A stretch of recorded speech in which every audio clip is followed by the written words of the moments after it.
అంటే ఏ సినిమాకైనా కలెక్షన్స్ చూసుకుంటే సోమవారం రిజల్ట్ బట్టే తెలుస్తుంది సార్.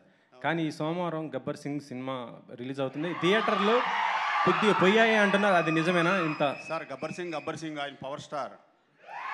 అది వేరే లెవెల్. ఇది వేరే లెవెల్. ఏ సినిమాకి ఆ సినిమాయే. ఇది నేచురల్ స్టార్, అది పవర్ స్టార్. మండే మేమంతా వెళ్తాం 'గబ్బర్ సింగ్'కి. మీ మీ మీ సినిమాలోనే అదే రోజున ఈ ఓజీది కూడా ట్రైలర్ ఏదో వేస్తారంటున్నారు. మీ దాన్ని బట్టి అది నేను కమెంట్ చేయలేను. అది దానయ్య గారి ఓజీ ట్రైలర్ కూడా ఆ రోజు నుంచి ప్లే చేస్తారు, సరిపోతుంది శనివారంలో అనేసి అంటున్నారు. అప్డేట్ ఇంకా నాకేం తెలియదు. వస్తే అనౌన్స్ చేస్తాను రేపు. చాలా సినిమాల్లో హీరో విలన్ కొట్టుకుంటారు సార్. హీరో దగ్గర గన్ ఉంటుంది, విలన్ దగ్గర ఏముండదు.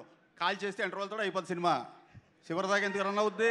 అదే ఇందులో అలాంటి సార్, ఇందులో అలాంటిది కూడా ఉంది. అంతే కాదు కాదు అజయ్ ఘోష్ మనుషులకి శనివారం నాడే హీరో ఫైట్ చేస్తాడని తెలుసు. కానీ వాళ్ళు ప్రతి శనివారం వచ్చి అటాక్ చేస్తారు తప్ప మిగతా రోజులు అటాక్ చేయరు. ఆ సినిమాటిక్ లిబర్టీ గురించి మాట్లాడా సార్. మిగతా రోజులు అటాక్ చేస్తుంటే పారిపోతూ నాన్నకు ఒకసారి పడింది, అక్కకు ఒకసారి పడింది, ఫ్యామిలీ అంతా ఎఫెక్టెడ్ అని చెప్పాం మొత్తం. ఇప్పుడు సో డెఫినెట్గా I think first Sai Kumar గారు చెప్పే స్టోరీ అంతా ఇదే. వారం అంతా బిక్కు బిక్కుమని బతుకుతూ సాటర్డే రోజు వెళ్ళి ఈడేం చేస్తాడా, దానివల్ల అందరి మీద ఎఫెక్ట్ పడుతున్నాను.